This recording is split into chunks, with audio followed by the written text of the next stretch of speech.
Thank you. Senator Kennedy. Thank you, Madam Chair, and thanks to all of our witnesses. Dr. Kowalski, thank you for giving so much. Have you ever heard the expression yada, yada, yada? What does that mean? Yada, yada, yada, man? Yeah. On and on and on? Yeah. We've had so much yada, yada, yada Thank you. about affordable insulin. Not from people like you, but from us. We've been nibbling around the edges for years. Dr. Rogers, thank you for giving so much. Let me ask you a question. Do you have health insurance? Ladies and gentlemen, welcome back to the channel where we talk about faith, freedom, and the future of this great nation. Today, we're diving into a moment of pure common sense that came straight from Senator John Kennedy. I watched his recent testimony on affordable insulin, and let me tell you, folks, it was a breath of fresh air in a swamp full of nonsense. So, let's break it down together and talk about what's really going on here. Fortunately, as a government employee, I do have health insurance. And it's pretty good, isn't it? It's pretty good, Senator. Now, who do you think needs affordable insulin? Who do you think needs capping the price of insulin at $30 or so more? You or a homeless or an uninsured person? Was that to me, Senator, or to You. Dr. Kowalski?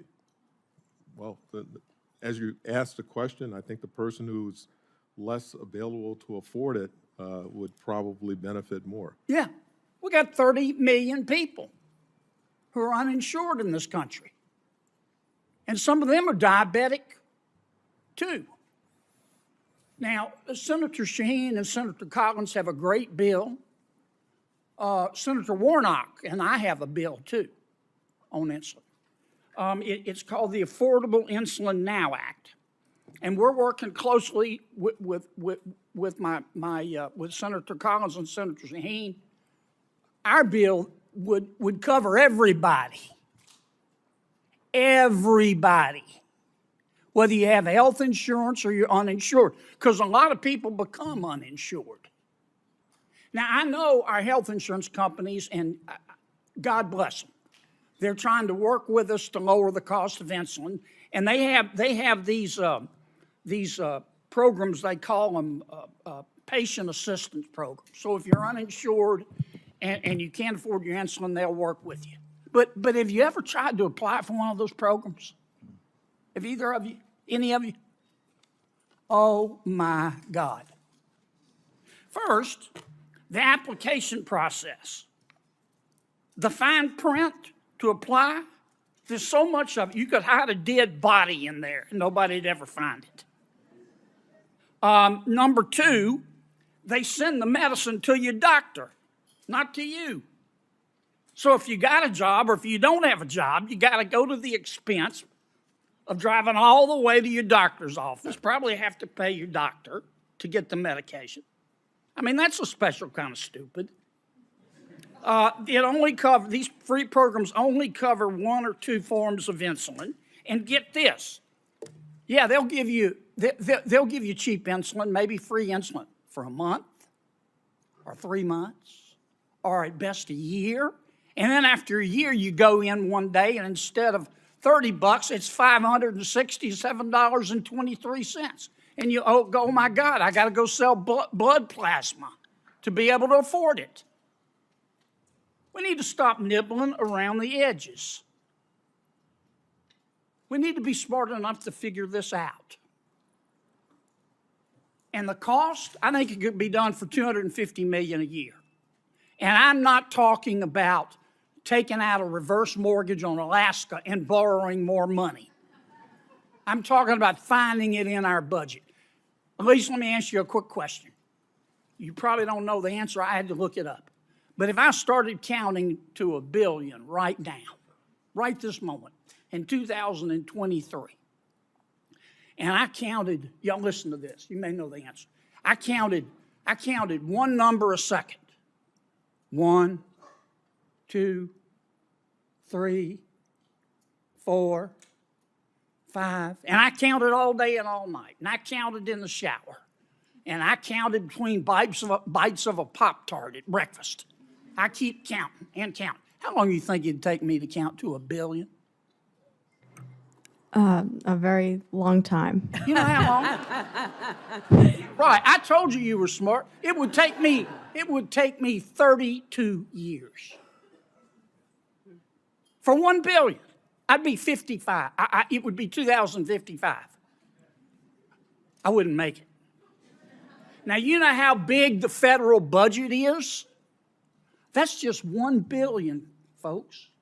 The federal budget is $6,000 billion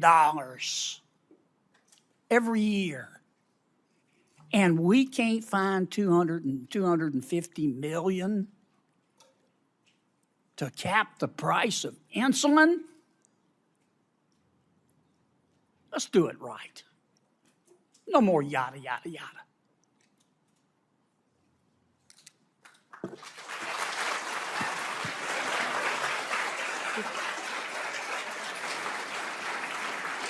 Thank you. First off, can we all just take a moment to appreciate how Senator Kennedy speaks the truth in a way that's so simple, even Washington bureaucrats should be able to understand it? He called out the insanity of our healthcare system, and you know what? He's absolutely right. The hoops people have to jump through to get affordable insulin, it's a joke. A cruel, expensive joke. Now, let me be clear. America is supposed to be the land of opportunity, not the land of endless bureaucratic red tape. When Kennedy talked about these so-called patient assistance programs and how they bury you in paperwork just to get life-saving medicine, I couldn't agree more. That's exactly what happens when you let big government and big corporations work together to solve a problem. They don't solve it, they just make it worse. This is where Kennedy really hit the nail on the head. He pointed out that these programs are so poorly designed, they force people to drive to their doctor's office to pick up medicine. Think about that for a second. If you're uninsured, you're probably already struggling to make ends meet. Maybe you don't even have a reliable car. And now you're being told to take time off work, spend money on gas, and maybe even pay your doctor for the privilege of picking up insulin. Folks, that's not just inefficient, it's cruel. And let me tell you something else. This is what happens when you let elites in Washington and corporate boardrooms run wild. They don't understand what it's like to live paycheck to paycheck. They don't care about the single mom working 2 jobs or the guy who just got laid off. They care about their bottom line and their next election cycle, and meanwhile, regular Americans are getting crushed. Now, Kennedy brought up an important point about the uninsured. There are 30 million people in this country without health insurance. 30 million. That's a staggering number. But here's where I think we need to take a step back and ask ourselves, why is healthcare so expensive in the first place? The left always wants to talk about expanding government programs or throwing more money at the problem, but they never want to talk about the root cause.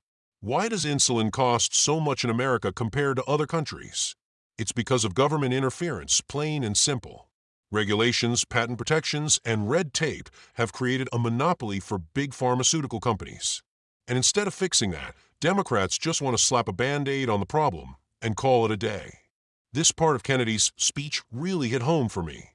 He pointed out that our federal budget is $6,000 billion, $6 trillion a year, and yet we can't find $250 million to cap insulin prices. Folks, that's not just incompetence, that's a moral failure. Let me give you some perspective on how ridiculous this is. We send billions of dollars overseas every year in foreign aid. We fund endless wars and pet projects that do nothing for the American people. And meanwhile, our own citizens are struggling to afford life-saving medicine. How about we take care of America first? How about we prioritize our own people for once? Kennedy's absolutely right when he says we need to stop nibbling around the edges. For too long, Washington has been content to kick the can down the road instead of solving problems. Affordable insulin shouldn't be a partisan issue. It shouldn't be a Democrat issue or a Republican issue.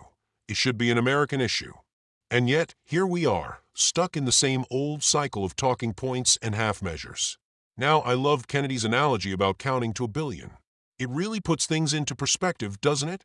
The federal government wastes so much money every single year, it's mind-boggling. And yet, when it comes to something as basic as making sure diabetics can afford insulin, suddenly we're told there's no money to be found. It's nonsense, folks. Pure nonsense. So what's the solution?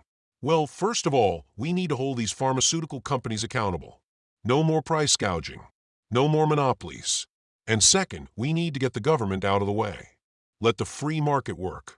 Competition drives prices down, but that can't happen when the government is propping up big pharma with endless regulations and subsidies.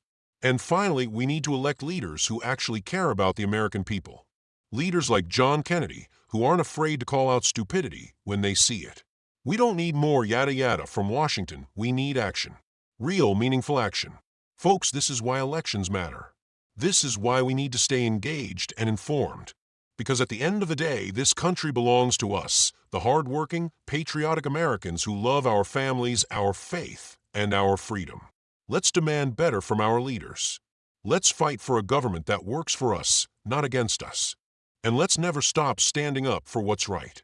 Thanks for watching, and as always, God bless you, and God bless the United States of America.